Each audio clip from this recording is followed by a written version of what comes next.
Is the universe the work of a creator, or simply the result of random chance? And is there any way we could ever really know? What if the only tool powerful enough to supply us with an answer is the scientific method? You're watching God Science.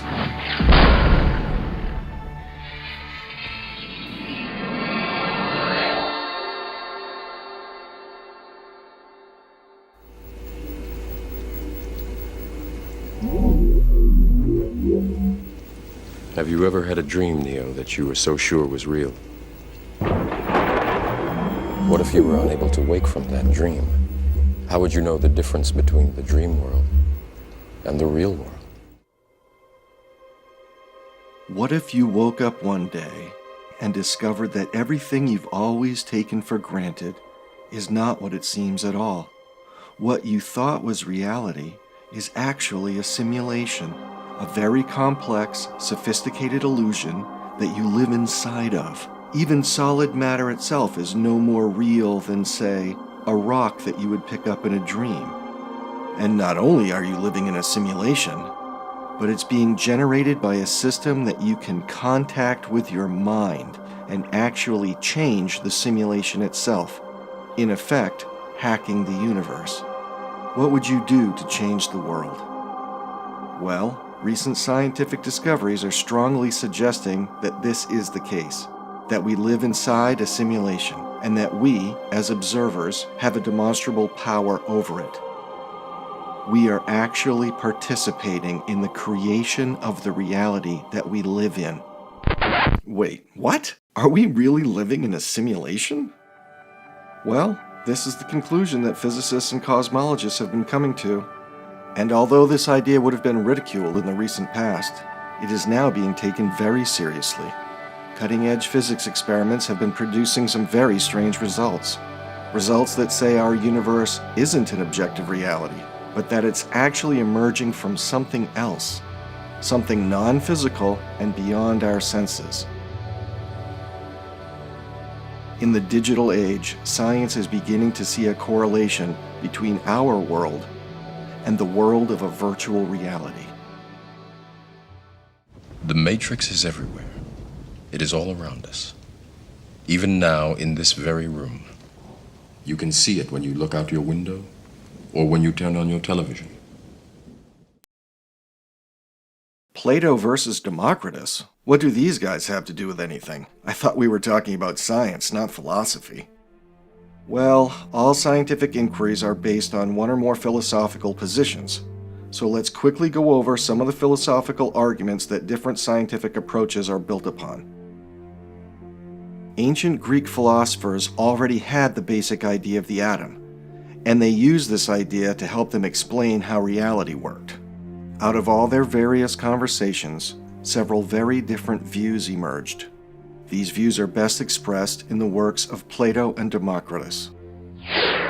Democritus built his philosophy of materialism on the assumption that atoms are eternal, indestructible, and are the only things that really exist. All other things exist, said Democritus, only because they are composed of atoms. Following this logic leads you to believe that consciousness is a product of physical processes in the brain. This is the philosophical assumption that Isaac Newton, Charles Darwin, and most Western scientists until very recently built their work on. Plato built his philosophy of idealism on the assumption that the basic underlying structure of everything isn't the atom, but abstract mental forms that determine an object's properties. Plato believed that ideas are more fundamental than objects. For instance, a perfect or ideal sphere exists only as an abstract mental form or idea. Any sphere that we see in the world, like a basketball, is simply an approximation of the ideal sphere. By following this logic, you come to believe that consciousness is primary and gives rise to all physical matter and process. In other words, everything begins with consciousness, and there is a mind behind what we experience as physical matter. in much the same way that when you dream, your mind is creating a physical experience for you while you sleep. As you can see, these philosophies are mutually exclusive, and are in fact opposites. Both cannot be true. Either mind gives rise to matter, or matter gives rise to mind. It's a very, very old debate, but science has finally harnessed enough power to settle it once and for all. The scientific hypothesis that our world is virtual or dreamlike has been explored in depth by many scientists, including Dr. Brian Whitworth. He took the two opposing views, one being materialism, that our universe is entirely physical, exists in and of itself, and needs nothing outside of it to explain it, and the other being the simulation hypothesis, that our universe exists as a virtual construct and depends on information processing happening outside of space-time. Dr. Whitworth looked at all the facts that have been gathered from experimental results and asked which view better fits these facts. After a thorough analysis, his conclusion was that the data much better fits the simulation hypothesis. Right now, we're inside a computer program? Scientifically, our universe simply makes more sense when viewed as a virtual construct emerging from consciousness, rather than simply matter existing independently of the mind. This isn't real. What is real? How do you define real? The analysis starts at the beginning, with the Big Bang. This well-established cosmological model demonstrates that space-time was created by a single event billions of years ago and expanded into what we see around us today. Nearly all scientists agree that our universe began to exist at one point in the distant past. From the materialist view that our universe is all there is, as an objective, independent reality, the fact that the Big Bang came from nothing is very hard to explain. How could everything come from nothing? But if you look at the universe as a virtual construct, the Big Bang model works perfectly. Virtual worlds always begin with an information influx from a zero state, since they need to initially boot up. Every time a computer game starts up, a Big Bang occurs from the perspective of the game. From inside the virtual world itself, the creation always comes from nothing, because before it boots up, there is no space or time as defined by the rules of that virtual world. Another thing to consider is quantum bits. The fact that light is quantized as photons, electricity as electrons, etc., better fits the hypothesis that we live in a virtual construct. Because in digital processing, all data must have a minimal quantity, represented by bits or pixels, and our world displays the same property. Every computer-generated image breaks down into pixels when examined closely, and this is what science has found in nature. In the past century, physicists have discovered that matter really is quantized, composed of fundamental, indivisible particles billions of times smaller than an atom. And, as science has discovered more and more about the way the universe behaves, it has become clear that nature is a matrix of computable bits. Space is quantized, time is quantized, energy is quantized.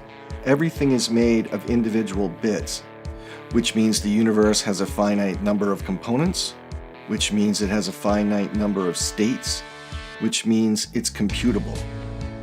If the true nature of the universe is indeed digital, that we do in fact have quantum bits of space and time, and that there's nothing that you cannot compute, and at the moment there is no evidence against this, then it's entirely consistent with the simulation hypothesis.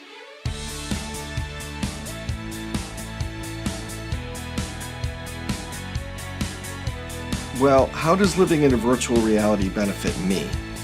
Do I get superpowers? Can reality be hacked? Can we reprogram nature and take control of our experience? Are we, in a sense, already doing this, but simply unaware of it? Okay, for the sake of argument, let's say the data does fit the simulation hypothesis better than it fits materialism. That's all well and good. But is there any solid evidence of computer programming in nature? It seems there is.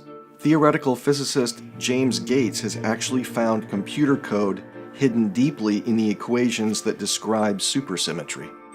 So you're saying as you dig deeper, you find computer code writ in the fabric of the cosmos. Into the equations that we want to use to describe the cosmos, yes. Computer code. Computer code, strings of bits of ones and zeros. It's not just sort of resembles computer code, you're saying it is computer code. It's not even just is computer code, it's a special kind of computer code that was invented by a scientist named Claude Shannon in the 1940s. So are you saying we are all just, there's some entity that programmed the universe and we're just expressions of their code? Consider the fact of a maximum speed in nature, the speed of light. In 2011, scientists reported neutrinos traveling faster than the speed of light, but those findings were retracted when it was discovered that equipment used in the experiment was faulty. Nothing has ever been seen to travel faster than the speed of light.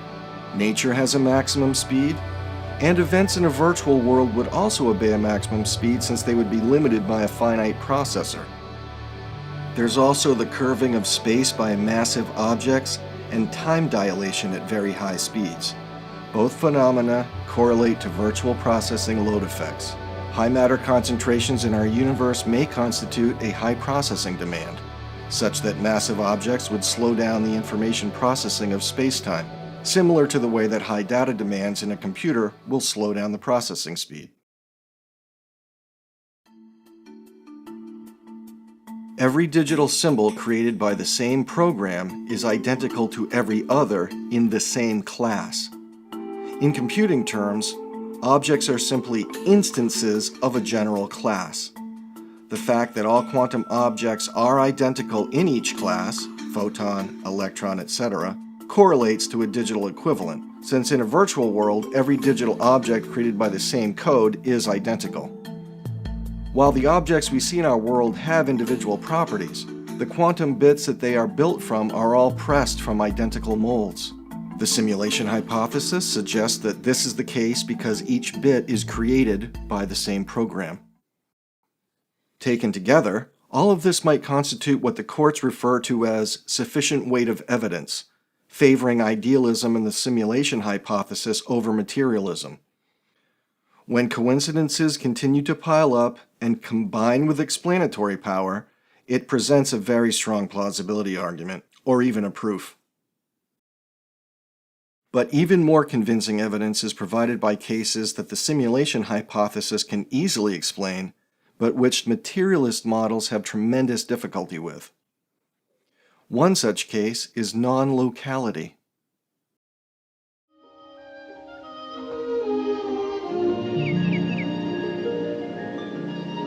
Toto, I have a feeling we're not in Kansas anymore. For materialism to be true, and the world to exist independently of mind, the concept of locality is necessary. This means that for objects to interact, they must be in close proximity. This is what Albert Einstein believed for most of his life. To understand quantum entanglement and non-locality, we should take a look at Einstein's life and his role in the development of quantum mechanics. In 1905, horses still mingled with cars in the street, Ty Cobb was a major league rookie, and Albert Einstein was a low-ranking clerk in the Swiss Patent Office. That year, in his spare time, he wrote 4 remarkable scientific papers. The first established the photon as the particle associated with light, overturning many years of understanding light as a purely wave-like phenomenon. He used this new description of light to explain the photoelectric effect. In another paper, he mathematically proved the existence of atoms, something that was still debated at the time, and he actually calculated their size. He introduced his special theory of relativity, which describes how motion can affect the passage of time. And then, with E equals mc squared, he established the fundamental relationship between matter and energy. This explains what makes the sun shine. He was so far ahead of his time that no one even recognized his accomplishment. That is until this man, Max Planck, the greatest theoretical physicist in Europe at the time, and the editor of the journal Annalen der Physik, read the paper Einstein had submitted describing light as consisting of photons. Planck sent an assistant to the patent office to fetch Einstein. This recognition helped get young Albert accepted into the University of Zurich. Max Planck made many important and lasting contributions to the field of physics, but perhaps his greatest discovery was Einstein.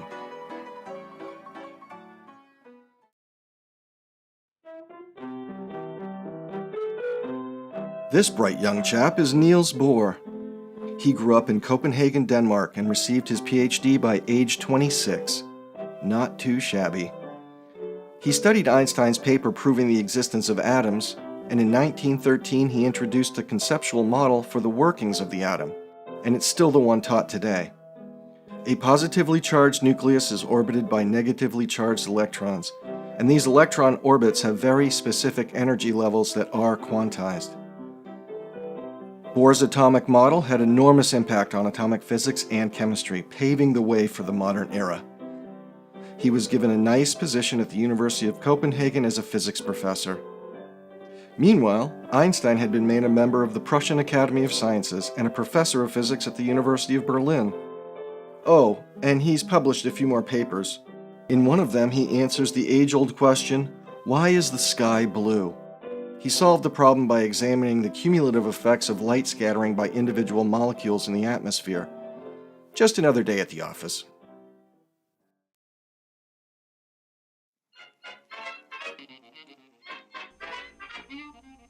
Well, it's the 1920s and every young boy wants to be Charlie Chaplin. This one wanted to be a scientist. His name is Werner Heisenberg. You may be familiar with his famous uncertainty principle, which sets hard limits on empirical inquiry. In 1925, he introduced a concept known as matrix mechanics in an attempt to explain how energy is absorbed by atoms. He did this by describing atoms not as actual physical objects, but as mathematical matrices that evolve over time. Matrix mechanics was very radical stuff, and it didn't look like traditional physics at all. Niels Bohr accepted Heisenberg's ideas as valid. But most other physicists, including Einstein, thought of them as something of a fad that would fade away once a better theory was found. Heisenberg became a professor himself and started to spread his own ideas.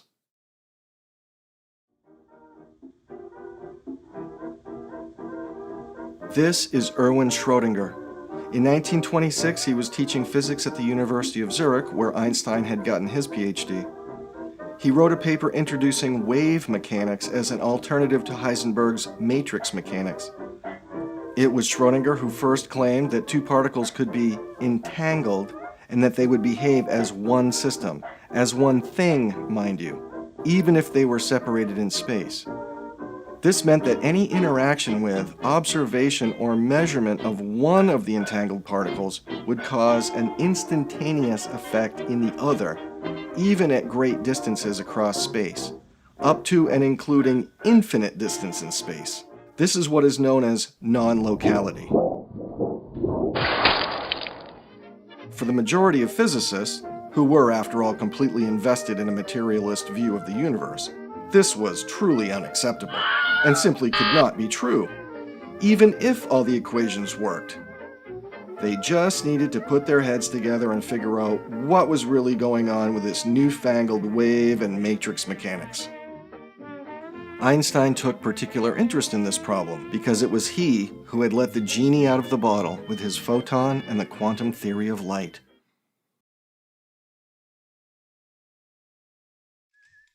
The 1927 Solvay Conference was held to solve these new problems in defining the properties and behavior of photons and electrons. Talk about some heavy hitters. Of the 29 people pictured here, 17 won Nobel Prizes. Here is Madame Curie. Next to her is Max Planck. Here is Einstein, who by this time had overturned Isaac Newton's theory of gravity with his own general theory of relativity, and he was by far the most famous scientist in the world. Here are the young upstarts, Erwin Schrödinger and Werner Heisenberg, the ones who started all this trouble. And here is Niels Bohr, caught in the middle between the youngsters and the older traditionalists led by Einstein. During the conference, Bohr and Einstein began a discussion about the true nature of reality that would become the greatest rivalry in modern science. Bohr's position was that the new quantum theories would prove to be true, that they were the path to the future. But Einstein insisted that this was impossible, that quantum theory simply could not be an accurate description of the universe.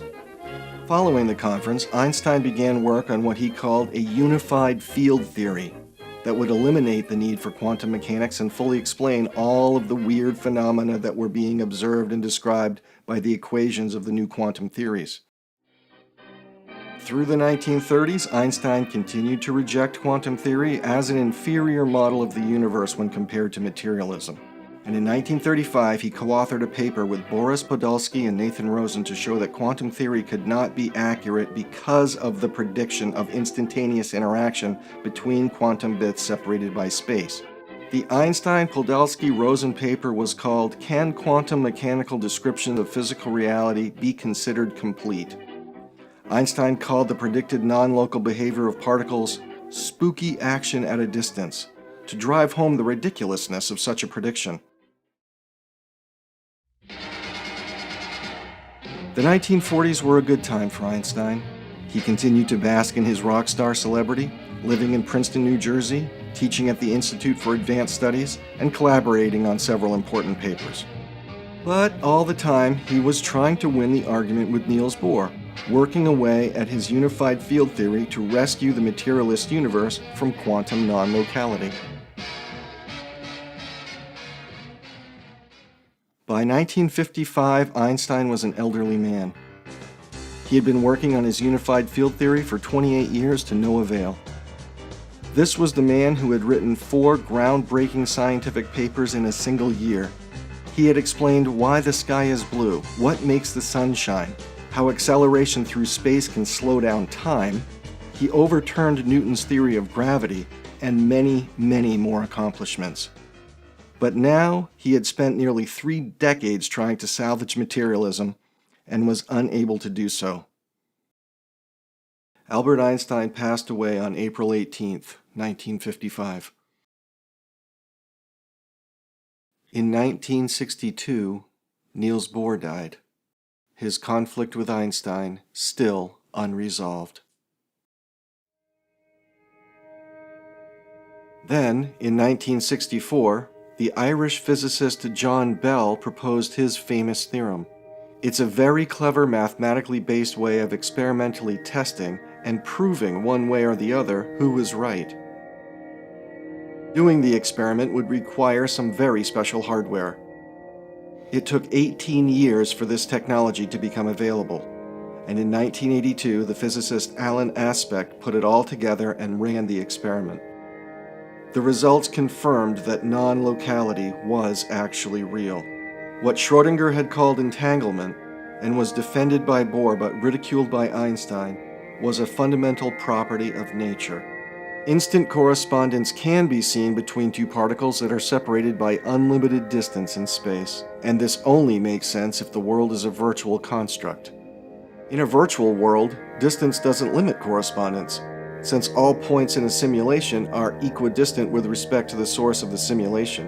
For example, in a computer game, all points on the screen are at equal distance with respect to the processor, and the same effect can be seen in our world. If our universe is a simulation projected onto a 3-dimensional screen, then its processor would be equidistant to all points in the universe. Non-locality, one of the biggest problems in physics, is easily solved by the simulation hypothesis. Space seems to be an illusion created by the virtual construct. But even stranger than space being an illusion is what quantum physics tells us about matter itself. If I were a character in a computer game that were so advanced that I were actually conscious and I started exploring my video game world, it would actually feel to me like it was made of real solid objects, made of physical stuff.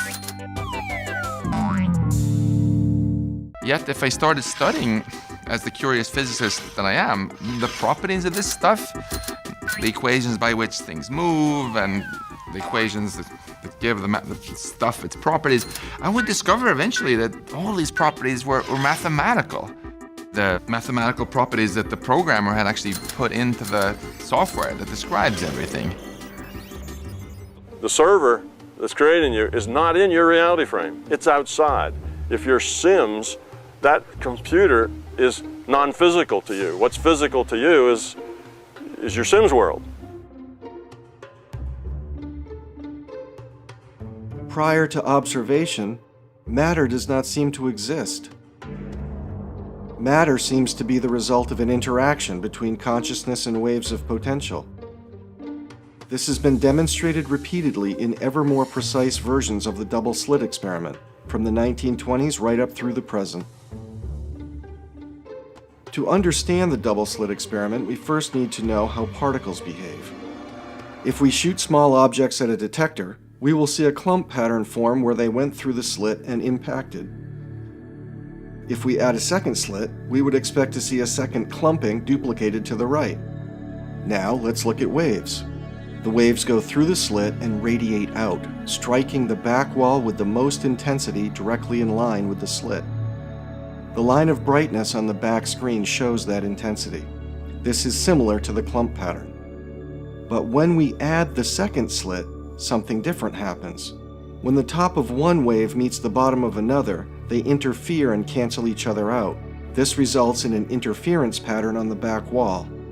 Where the waves reinforce each other, they are at the highest intensity, the bright lines. And where they cancel each other out, there is nothing. So, when we fire objects through two slits, we get two clump patterns, but with waves, we get an interference pattern. An electron can be seen as a very small bit of matter. And when a stream of electrons is fired through one slit, they behave like small objects, forming a single clump pattern. So if we fire these bits of matter through two slits, we should get two clump patterns. But we don't. We get an interference pattern. We fired particles through, but we get a pattern like they're waves, not like little objects. How can pieces of matter create an interference pattern like waves? It doesn't make sense. At first, physicists thought that the electrons were bouncing off each other to create this interference pattern. So, in 1961, Klaus Johnson at the University of Tübingen in Germany modified the experiment to fire the electrons through one at a time. This way, there is no possibility of them bumping into and interfering with each other. But again, the interference pattern was seen. Physicists were perplexed by this. It somehow seems to have been aware of there being two slits, not one, because it's given rise to this interference pattern. How does one atom do that? Does it split in half? Does it become like a cloud that goes through both? The path taken by the photon is not an element of reality. We are not allowed to talk about the photon passing through this or this slit. Neither are we allowed to say that the photons pass through both slits. All this kind of language is not applicable. So they further modified the experiment to get to the bottom of the mystery. They put a measuring device at one slit to see which one the particle actually went through. But when the electrons were being this closely observed, they went back to behaving like little objects and produced a clump pattern, not an interference pattern. Somehow, the act of observation meant that they only went through one slit, not both. The electrons seemed to decide how to behave as if they were aware of being watched. How could this possibly be the case? Could the presence of a conscious observer be influencing the experiment? Consciousness is information. It's an information field. Okay? It's data. In 1978, physicist John Wheeler proposed a new way of doing the double-slit experiment that might finally reveal what's really happening. He proposed what is called the delayed choice experiment, in which the decision of whether or not to observe the particles isn't made until after they have gone through the slits, but before they've impacted the detector. This animation is highly simplified, but you get the idea.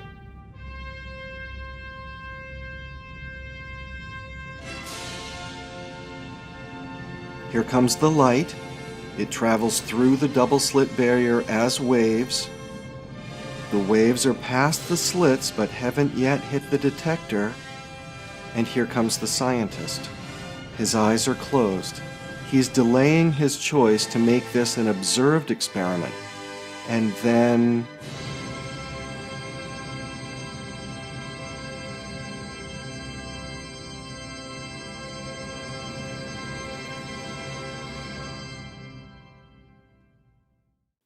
The results of the experiment didn't solve the mystery. Instead, it got even stranger. Because what was found was that at the moment of decision to observe, the waves became particles. And not only that, but they actually made a record of themselves as having traveled through the slits as particles. Yes, you heard me. Deciding to run the observed experiment causes the waves to become particles, and this causal force extends backwards in time. Our choice of what experiment to do determines the prior state of the electron. Running the experiment unobserved does not cause this effect.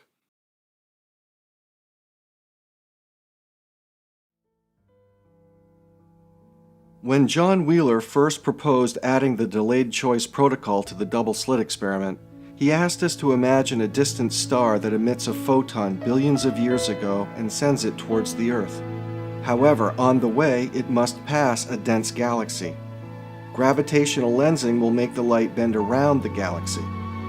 Billions of years later, upon reaching the Earth, an astronomer chooses to use a binocular-type detector and focuses half of it on the left side of the galaxy and half of it on the right side.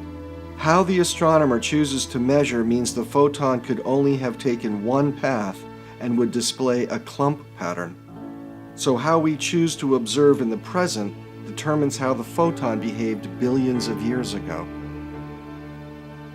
What John Wheeler had predicted was confirmed by the experiment. This doesn't make sense in the materialist worldview. It only makes sense if the universe is a simulation and all parts are equidistant in space-time with respect to the source of the simulation, like in a video game or a dream.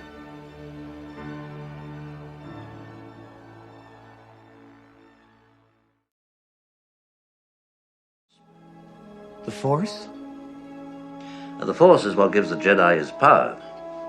It's an energy field created by all living things. It surrounds us and penetrates us. It binds the galaxy together. Max Planck famously said, "There is no matter as such. All matter originates and exists only by virtue of a force. We must assume behind this force the existence of a conscious and intelligent mind. This mind is the matrix of all matter." One of the hottest ideas in cosmology is known as the holographic principle. It's the idea that our three-dimensional universe is emerging from 2D information. That is, three-dimensional objects are composed of information spread out on a two-dimensional surface, in the same way that a hologram produces a three-dimensional image from two-dimensional information. The holographic principle tells us something very surprising. It says that our ideas of volume, and in a sense, the world, might be a kind of illusion. First of all, I would say it should be clear that this whole holographic story is the most radical thing that has happened to our understanding of space, time, matter, since the invention of quantum mechanics and relativity. Quantum theory in general, and the results of the experiments that have been run in this area, reinforce the holographic principle. Is there any test that we could do to scientifically prove that the universe is a virtual construct and not materialist in nature? Well, you may think that scientists would have run out of ways to do the double-slit experiment. But you'd be wrong. The delayed choice quantum eraser experiment was first performed in 1999 by Marlon Scully, Yoon-Ho Kim, and collaborators. Dr. Kim was consulted to ensure the accuracy of this presentation. The experiment begins in the top left corner with a photon source behind the barrier with two slits. A crystal is placed in front of the barrier which splits the photons into entangled pairs. This lens has the task of directing one of each pair, which have traveled through either slit, so that they will impact at detector 0. When a photon comes through the first slit and is split into an entangled pair, one of them flies through the lens and into detector 0. The second flies downward and is redirected by the prism into the green half-silvered mirror. Half-silvered means that they allow light to pass through 50% of the time. The other 50% are reflected. So, on average, half of the photons are reflected up and impact detector 4. The other half simply travel through, reflect off a full mirror, and reach another half mirror. They can either travel through it and hit detector 1, or be reflected into detector 2. Photons traveling through the second slit are also split up into pairs, with one traveling down and redirected by the prism. At the first half mirror, 50% are reflected and impact detector 3. The others travel straight through and are reflected into the second half mirror. 50% of these travel through and impact detector 2. The other 50% are reflected and hit detector 1. So, all the photons that came from the first slit on the red path could only impact detectors 1, 2, and 4. They can never reach detector 3. All photons coming from the second slit, the blue path, can only impact detectors 1, 2, and 3, but never detector 4. So any photons hitting detector 4 must have traveled through the first slit, and any photons hitting detector 3 must have traveled through the second slit. For photons that impact detectors 1 and 2, it is impossible to determine which slit they came from, because these two detectors can be reached from either red or blue path. The path of their actual origin has been erased by the experimental setup. So what is the function of detector 0? The results of the experiment are related to the time it takes the photons to travel through the apparatus. The shorter the path, the faster the photon reaches the detector, and the shortest path is always to detector 0. So when the photons are split up into pairs, one of them is always recorded at detector 0 first. And then, with a delay, the partner photon hits one of the other detectors. The coincidence counter records the results of all 5 sensors. It establishes a connection between the measurements at detector 0 with the partner photons that reach detectors 1 through 4. This way, each single photon registered at detector 0 can be precisely assigned to a partner at the other detectors. Let's get ready to rumble! This showdown was 2,500 years in the making, and it's for all the marbles, folks. They're playing for the entire universe. It's Plato versus Democritus, idealism versus materialism. Head to head, winner takes all. Now, this apparatus can get moving along at a pretty good clip. So they fire a whole slew of photons through here, let the experiment run, gather plenty of data, and then run the analysis.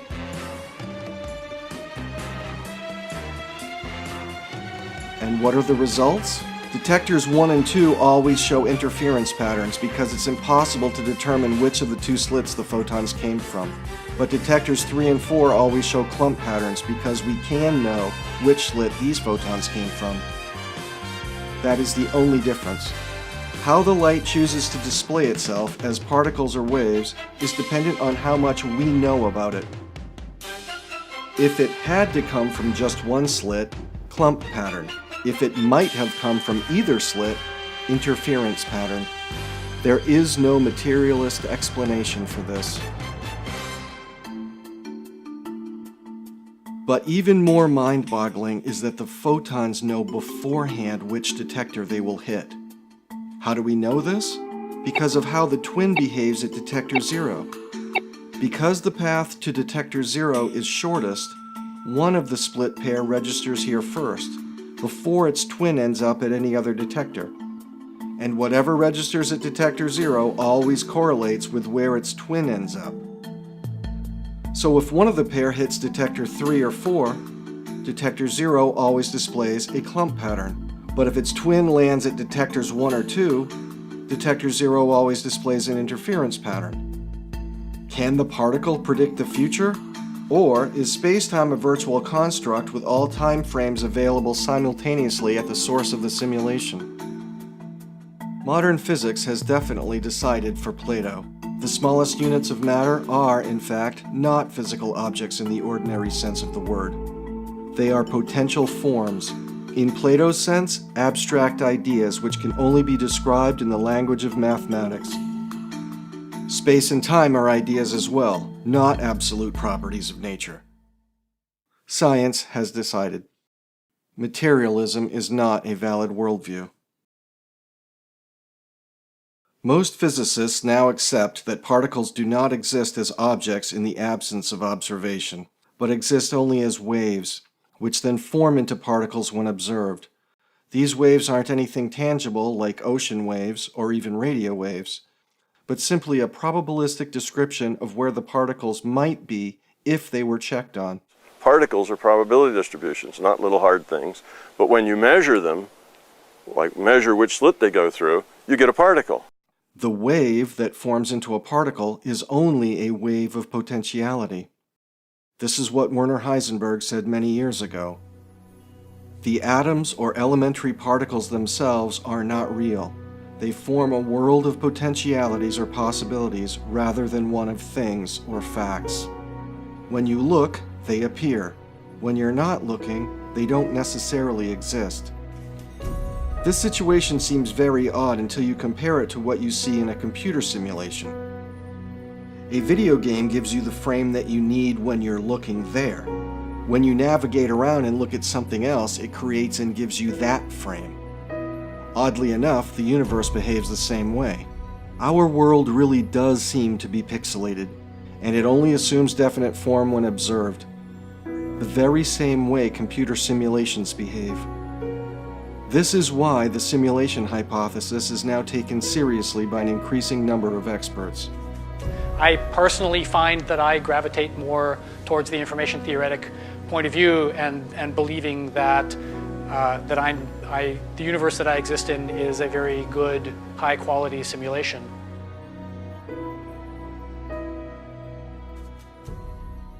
Some folks have tried to salvage objective reality and materialism by claiming that the quantum realm operates on a separate set of rules that don't apply to the macro world of our daily experience. This idea is called macro-realism. The scientists Leggett and Garg proposed an idea similar to Bell's theorem, known as an inequality, to test whether there is a limit on quantum effects. But in 2011, a team led by Stephanie Simmons and George Nee experimentally demonstrated violations of the Leggett-Garg inequality. And these results have been duplicated many times since then, showing that macro reality emerges from quantum reality. So you can't separate the two. Reality is all emerging from the same source and operates by the same rules at all levels.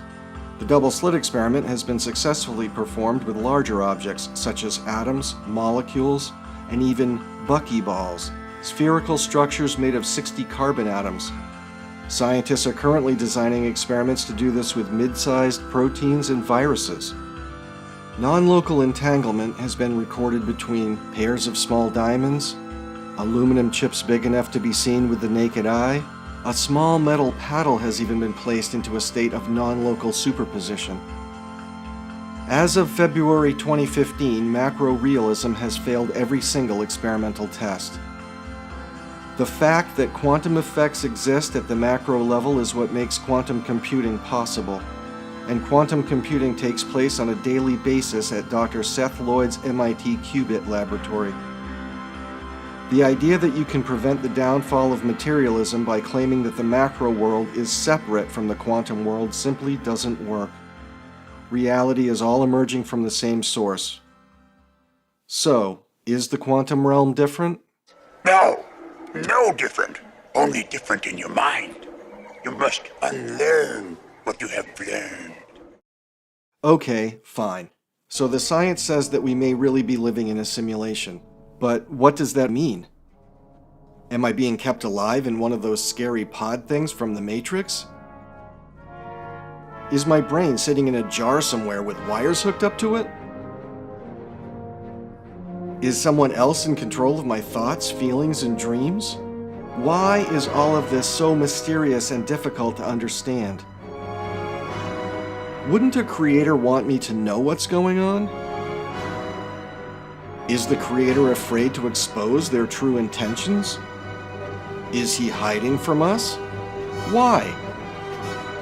Why won't he reveal himself? Pay no attention to that man behind the curtain.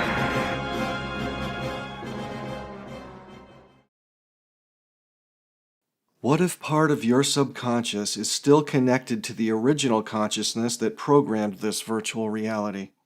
After all, we know that our subconscious can create a physical experience for us while we sleep. Genuine inspiration, right? Now, in a dream, our mind continuously does this. We create and perceive our world simultaneously, and our mind does this so well that we don't even know what's happening.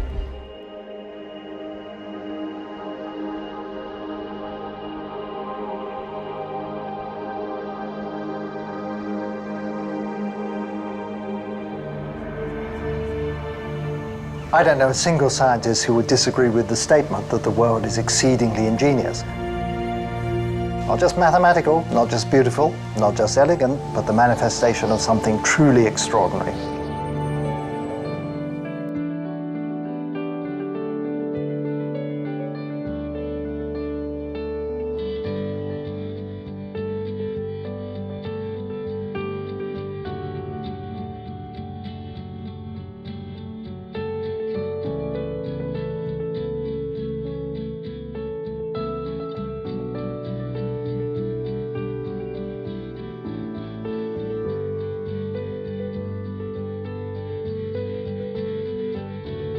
Albert Einstein was one of the smartest people who ever lived. In 1 year, he wrote 4 of the most important papers in the history of physics and introduced sweeping changes that ushered in technologies ranging from lasers to the global positioning system. At the end of his life, after spending 28 years searching for a unified field theory built on materialism, Einstein seemed to change his mind about the fundamental nature of the universe.